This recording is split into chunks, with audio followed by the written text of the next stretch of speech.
Aí no caso daqui foi um paciente que eu peguei os dados dele para discutir aqui com vocês. É um paciente com 1,94 de altura, peso 86 quilos e massa livre de gordura, que é tudo que a gente separa o tecido de gordura, né? Então ossos, órgãos e tecido muscular, 77 quilos.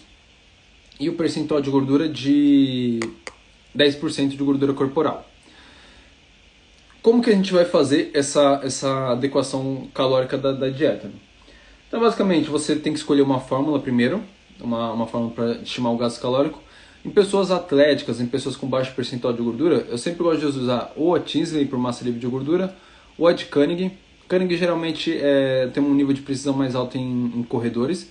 Só que, se vocês forem olhar aqui, as duas fórmulas, vocês vão ver que tem uma diferença muito baixa entre elas. Você pode usar duas, três fórmulas diferentes e depois tirar a média entre elas e usar a média, não tem problema nenhum.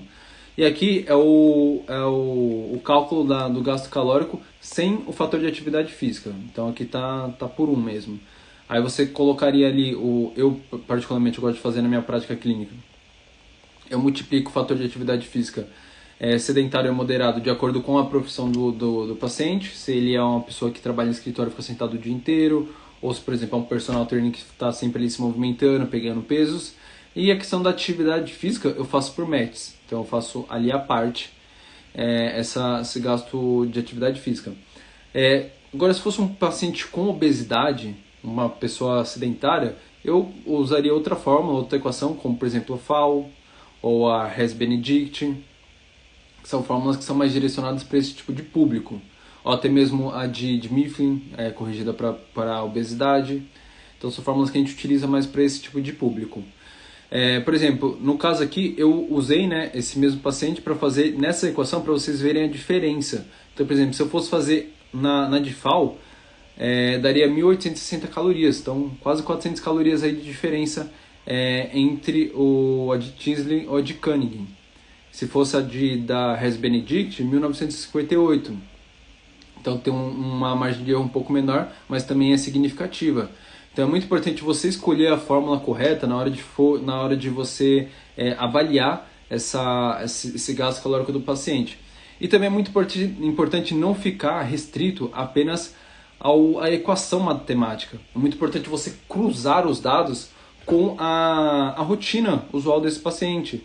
Então, pegar ali o recordatório alimentar, o diário alimentar, né? Tem várias formas de você fazer isso. Você pode pegar de 3 dias ali, 2 dias da semana, no final de semana, para você cruzar os dados e ver como que está sendo a ingestão habitual dele e cruzar com o que seria aqui o gasto, né, estimado na fórmula, na equação. Porque a equação não leva em consideração vários fatores, como a saúde hormonal, né, que pode estar sendo alterada por uma questão de estresse, por uma questão de sono. Por exemplo, um homem que está dormindo pouco, está tendo um nível de estresse alto no trabalho, ele pode ter uma queda de testosterona, isso vai impactar na questão do gasto calórico dele e também na capacidade de síntese proteica muscular. E isso a fórmula não vai ver.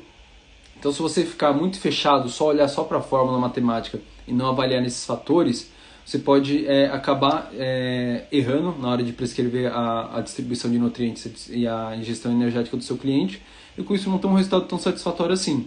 Então é muito importante olhar esses detalhes na prática clínica, na hora de você for fazer a prescrição para o seu cliente. E como que eu faria isso daqui pensando em ter um ganho com uma qualidade interessante? Eu sempre gosto de fazer a subida de calorias de forma bem gradativa.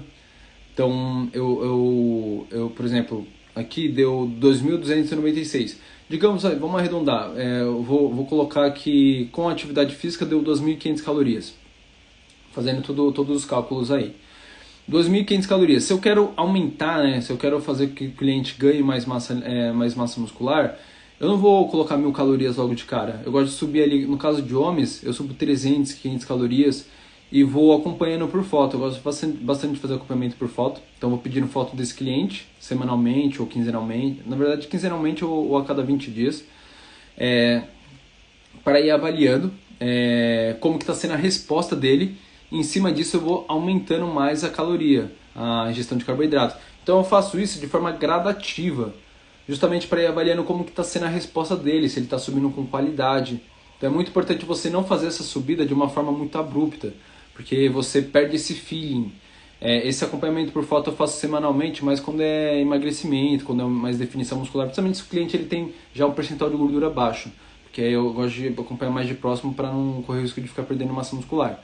Mas é muito importante você fazer essa subida de calorias e de carboidrato de forma bem gradativa. Homens que às vezes usam hormônios, né, pode até fazer uma subida maior, às vezes de 800 calorias, 900 calorias. Porque o hormônio, né, vai fazer com que ele tenha um gasto calórico maior mesmo, que não vai ser contabilizado na fórmula, isso falando no suprafisiológico, né? E também a capacidade de síntese proteica tende a ser aumentada. E no caso das mulheres, eu faço um controle eu faço uma subida um pouco menor, então geralmente trabalho com 200 a 300 calorias, para também subir com qualidade, mas o acompanhamento é o mesmo. Ali a cada 15, 20 dias eu peço uma foto para atualizar e a partir disso eu vou aumentando. Quanto tempo é o ideal? Deixa eu tirar aqui, que acho que agora não precisa mais isso daqui. Quanto tempo que é o ideal para você manter uma dieta para hipertrofia muscular? O ideal é você ficar ali em torno de 8 a 10 semanas, é o que eu gosto de fazer. Eu nunca fico mais de 10 semanas trabalhando isso com o meu cliente. Por quê? Quando você fica muito tempo com uma ingestão alta de calorias, alta de carboidrato, você vai saturando os receptores, a hormônio insulina já não vai respondendo tão bem assim. Então a tendência é que você vai ter uma resposta pior, então você vai tendo mais ganho de gordura e não tanto de massa muscular e vai tendo mais retenção de líquidos. Então a pessoa vai ficando com um físico mais roliço. Então não é interessante você ficar mantendo essa ingestão por muito tempo. Então mantenha ali em torno de 8 a 10 semanas e depois eu faço ali umas 3 semanas, às vezes 4 semanas, com uma dieta mais calórica, às vezes com déficit calórico bem levinho. Depois eu volto a subir de novo, porque eu vou ter ressensibilizado os receptores do meu cliente, então a resposta vai ser muito melhor. Então você ficar ali achando que é só aumentar, mas porque isso é um erro clássico. A pessoa ela fez a dieta ali de hipertrofia muscular durante 10 semanas, aí tá ali perto das 10 semanas, vê que a resposta já não está sendo tão boa, não está subindo mais o peso, o volume, e continua aumentando as calorias. O problema é que a pessoa não vai ganhar mais massa muscular, vai começar a ganhar gordura. Então vai prejudicar a qualidade do físico, que às vezes foi construído de uma forma muito boa. Então durante todo esse período a pessoa teve ganhos muito bons, ganhos secos de massa muscular, quase nada de gordura, mas aí nesse finalzinho, por um erro às vezes por questão de experiência, a pessoa continuou aumentando caloria quando ela devia, na verdade, segurar essa ingestão calórica. E com isso, a pessoa acaba tendo, né, um ganho de gordura que é desnecessário. Então, sempre quando a gente pensa em dieta para hipertrofia muscular, é legal ali manter em torno de 8 a 10 semanas, mais que 10 semanas acaba não sendo tão interessante assim. Um erro comum também que eu vejo é a ingestão de fibras. Porque imagina o seguinte, a fibra, quando você, imagina uma dieta de 3, 4 mil calorias com comida, é muita comida. Se você ficar colocando ali, naturalmente já vai ter uma quantidade alta de fibras, aí se você ficar colocando muito alimento integral, arroz integral, pão integral, uma quantidade muito grande de fibras, vai acontecer que você vai correr o risco de gerar diarreia no cliente, e isso vai atrapalhar a capacidade absortiva dele. Isso é um detalhe importante. Não é o que você, né, o fato de você colocar o alimento na boca e engolir não significa que você teve o aproveitamento dele, porque a absorção acontece no intestino. Então se você tem um prejuízo absortivo, você não está aproveitando o nutriente, você está ingerindo ali 3 mil calorias, mas você não está absorvendo aquelas 3 mil calorias, você nunca vai absorver 100%, mas essa capacidade absortiva reduzida vai atrapalhar a nossa capacidade de sinalizar hipertrofia muscular.